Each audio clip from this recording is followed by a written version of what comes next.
Landing a job interview in 2025 as a data analyst is one of the most complex things that you can do. If you're watching this video, probably you landed already an interview for yourself. So congratulations. This was the hardest part. Now, if you prepare as I'm going to show you now, you're going to ace the interview for sure, and you're going to land your job as a data analyst. I had hundreds of interview rejections that I've got from my clients, and I know which are the top 4 reasons for rejecting candidates in data analytics, and I'm gonna break it all down. And I'm going to tell you what are the interview basic skills that you need to master in order to land your first or next job as a data analyst. Let's break it down now. So these are the 4 most common interview rejections that I've received from my clients. So reason number 1, they don't have the right skills, which means they don't have SQL, they don't have Python, they don't have the right depth of knowledge of a certain tool, Power BI, Google Analytics, whatever it is. And usually this comes down to how you interviewed, because if you interview in the right way and you have the skills, then you should be able to show that you actually can do the job and you have the right level of skills. It's usually hard to have maybe everything that they're looking for 100% complete. But if you have everything else, the communication, the interest in the company, and you answer the right questions, then why not? You should definitely land an interview, even though your skills are not 100% at the right level where the company wants.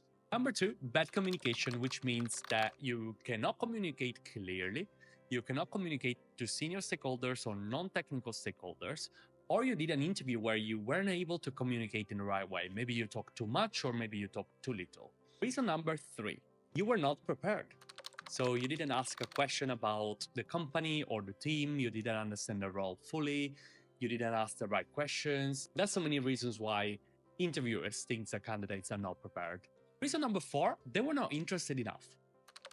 All right, so you took time for the interview, you applied for the role, and you were not interested. Actually, what they meant is they didn't show their interest to the job or to the role or to the team. And that means a few other things that I'm going to break down later. So let's see how you can prepare in the best way possible and how you can avoid being rejected for those 4 key reasons and land a job as a data analyst. So let's start with some basics. As a recruiter, I see a lot of interviews that have been done and they don't go anywhere. And it's a pity because you need to remember that interviewers are rooting for you, because there's no way somebody's going to take an interview with a candidate and they want them to fail. Otherwise, it wouldn't take time, right? So every person that is interviewing you is rooting for you. So he's hoping that all the questions they ask you are going to come up with the best answer they've ever seen in their life.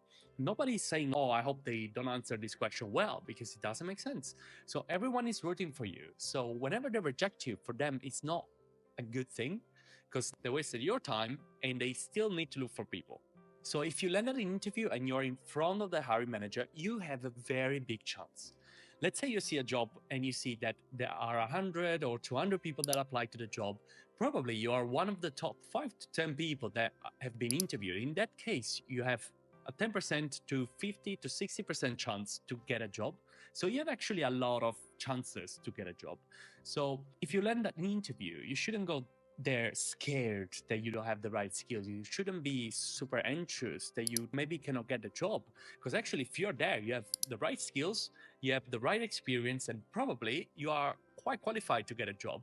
Get to an interview prepared and get to an interview knowing that actually they are rooting for you and that you actually have all it takes to land a job if you do a good performance. Let's go into some interview basic preparation. Imagine that there are a lot of things you can do. So the more time you can take before the interview, the better. And usually one day is maybe not enough, maybe for the HR interview, but definitely not for a technical interview with a hiring manager. So I advise you take a couple of days to study a bit more the company, the job description, and master some interview preparation and some answers. And here are the basic things that I think you need to do in order to prepare in the basic way to an interview. Number 1, read the job description extensively, because everything that the hiring manager or the HR person has written in the job description is important. They wouldn't put anything that is absolutely not relevant. So make sure you read each point of the job description, make sure you understand it, make sure that you have an answer for each point of the job description, because it's likely that 90% of the answers will focus on the job description and what's written in it. So focusing on the job description and reading what they need, what they're looking for, the day-to-day job you would need to do. It's something that is fundamental. Number two, study the company. You might know the company really well, or you might not have heard about the company at all. Whatever it is, it doesn't matter, because even if it's, for example, Google as a company, you know what they do, but you don't know everything about it. You've not studied their career page, probably. You don't know a lot about the team. You don't know anything about the interview process. So make sure that you study the company. You know what a company, the team does. Make sure that you know their career page and what values they have. Go on Glassdoor or any other website where you can learn what are the questions that they usually ask. If you're working with a recruiter like me, for example, you can ask me, or you can ask your recruiter, or you can ask any friends that have interviewed there or people that work there, what actually they're interested in. And if you have any intel in that job, even asking to ChatGPT, it's better than having no expectations at all. So study the company, study the job description, and study the interviewers as well. Make sure that you see the LinkedIn profile, make sure you understand where they come from, check if you have something in common with them, and from their experience, try to understand which kind of people they are. Are they super technical?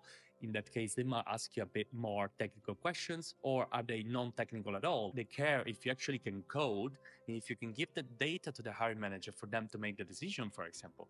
Whatever it is, make sure that you know who the hiring manager is. And last but not least is your candidate fit. Do you have the right skills? Do you have the right experience to land a job?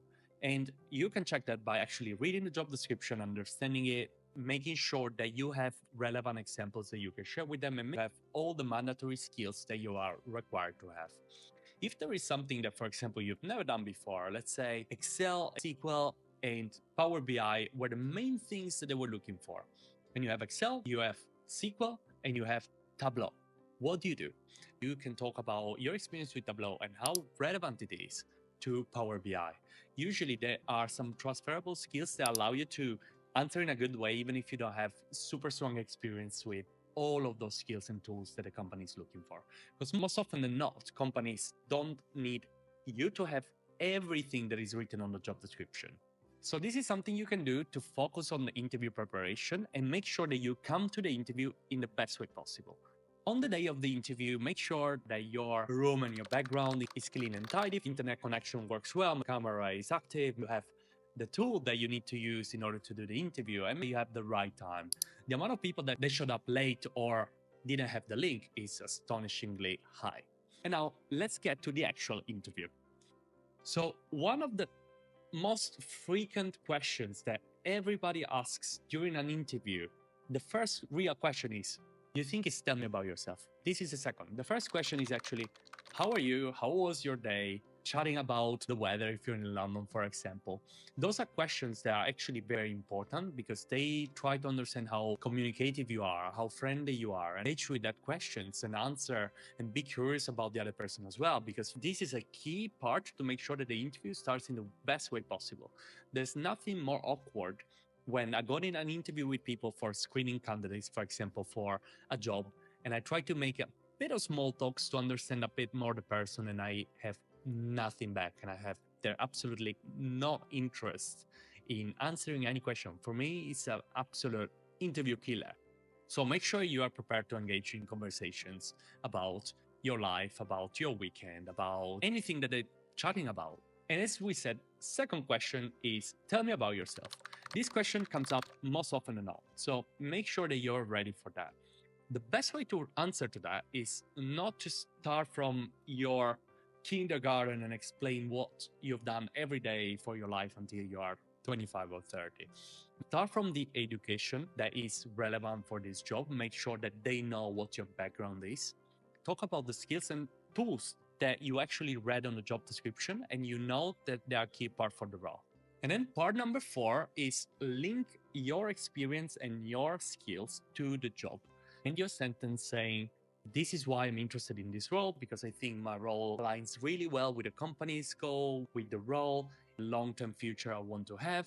And your experience is relevant to the job and you want to do it for a specific reason. And then there are 2 big kinds of interviews: behavioral questions and technical questions. Behavioral questions are questions that they ask to understand how you would behave in a certain occasion. In this case, I'm just going to tell you one thing. Before the interview, you have some examples that you think could be super beneficial for the job, and you practice them by heart so that you know exactly what was the challenge, what did you do, and what was the solution, or what was the learning as well. Have 5, 6 examples that you can pick depending on the question they ask you. Make sure that each behavioral question that they ask, for example, how would you behave in case you have a very tight deadline and you need to give a result in 24 hours? So answer directly to the question so they know how would you react in that situation. And then after explaining that, talk about the example you have. Use the STAR method technique. It's everywhere, so I'm not going to go in depth about this, but it's situation, task, action, and result, so that they understand that it's not just theory behind it, but you also have the example to back it up. And then you have technical questions, usually done in 2 ways. The first way, they ask you directly, what do you know about SQL? Can you do a join formula? Can you do a pivot table on Excel? Can you tell me more about what an algorithm is? In that kind of situation, always answer with the theory, because they want to know if you actually know that. Because usually people want to know if you actually understand what they're asking. And then if you have any example, as we said before, that you can share into how you use that technique or the formula in your previous job, that would be fantastic. If it's a technical test, for example, there is a whole other word to talk about, and we can talk about it in a different video, but you should be coming prepared with that. You should be doing some practice on relevant websites and make sure that you understand what the technical test is so that you come as prepared as possible. To finish up the part about the interview and the behavioral and technical questions, companies are looking for the data unicorn, as we say, which is somebody that has the right technical skills, the right level of communication, and the right level of commercial impact. Talk in a way that they understand that you cannot only code the whole day, but you can talk to other stakeholders, you can communicate the impact, and you understand why you do your job and what impact does it have. And also something very helpful is actually talking about the industries that you worked in or which kind of data did you analyze. So they understand that your analysis that you were doing before is actually super relevant. And then last but not least is asking the right question. And as you remember, one of the most important reasons why hiring managers don't progress candidates is because they feel that they are not interested.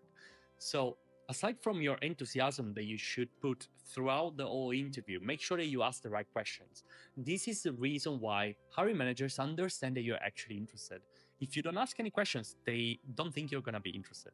If you ask questions about the team, about the day-to-day, about why they're interested in working for the company, why they like working there, what's the thing that excites the most, and then you feel like happy about the response, this is the actual way where hiring managers actually understand that you're interested about the job. I think those are the basic things that you need to do. Be prepared for 80-90% of the whole interview process. On top of that, if you have any technical test or if you have any further interview with other people, then you need to prepare in a different way depending on what they told you in the first interview. And then you use your interview preparation and what you learned in the first interview to then prepare the second interview, but it's just some marginal gains. The first interview is the most important because actually they understand that you're relevant, and they usually will pass you through any more practical tests, anything that is more advanced, like an interview with the CEO, for example. So this is usually the most important interview you will ever do, so you come prepared. If you don't know how to answer to some questions that they ask you, or if you want to know anything more about my experience with companies and hiring managers and reasons of rejections and how I prepare candidates for interview, just let me know and I'll prepare another video. If you like this, just comment below, follow, and see you in the next video.